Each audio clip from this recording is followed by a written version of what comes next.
माणसाच्या मृत्यूनंतर अनेक धार्मिक विधी केले जातात. त्यातील एक प्रथा म्हणजे अंत्यसंस्कारानंतर कुटुंबातील सदस्य स्मशानभूमीतून बाहेर पडल्यावर मागे वळून पाहत नाही. यामागील कारण काय, कधी विचार केला आहे का? मानवासाठी मृत्यू हे शेवटचे सत्य आहे आणि अंत्यसंस्कार हा शेवटचा विधी आहे. हिंदू धर्मात 16 संस्कार म्हणून अंतिम संस्कार केले जातात. जन्मापासून ते मृत्यूपर्यंत माणसाचे 16 संस्कार आहेत, ज्यामध्ये अंत्यसंस्कार हा मृत्यूशी संबंधित अंतिम संस्कार आहे.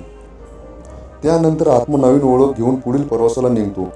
हा विधी जोपर्यंत पाळला जात नाही तोपर्यंत तो माणूस तिच्या जुन्या ओळखीची तसेच नातेसंबंधाच्या बंधनात जडलेले राहते.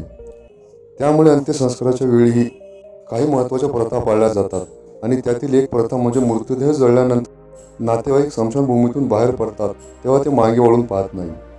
अंत्यसंस्कारानंतर शरीर जळते परंतु आत्मा कायम राहतो. गीतेमध्ये असे म्हटले आहे की कोणतीही शस्त्र आत्म्याला कापू शकत नाही, अग्नी त्याला जाळू शकत नाही, पाणी त्याला ओले करू शकत नाही आणि हवा कोरडी करू शकत नाही. हा आत्मा मृत्यूपासून मृत व्यक्तीच्या अंतिम संस्कारापर्यंत सर्व क्रिया स्वतःच्या डोळ्यांनी पाहतो. गरुड पुराणानुसार मृत्यूनंतरही काही लोकांच्या आत्मे नातेवाईकांशी संलग्न राहतात. जेव्हा आत्म्याचा भ्रम निराश होतो तेव्हा व्यक्तीचा आत्मा आपल्या कुटुंबातील सदस्याभोवती फिरत राहतो. मागे वळून पाहिलं तर त्याची ओढ अधिक घट्ट होते आणि त्याला हे जग सोडताना वेदना होतात. मृत्यूनंतर सर्व विधी 13 दिवस पाळले जातात आणि या काळात आत्मा त्याचे अंतिम प्रस्थान पाहतो. प्रत्येक विधी केवळ त्याचा शेवटचा निरोप देण्यासाठी आणि त्याच्या आत्म्याला उद्धारासाठी केला जातो. जेव्हा आत्म्याला कळते की या जगात त्याच्यासाठी काही उरले नाही आणि त्याचे कुटुंबीय देखील त्याच्या विसरण्याच्या तयारीत आहेत, तेव्हा तो पुढच्या प्रवासाला जाण्यासाठी सज्ज होतो.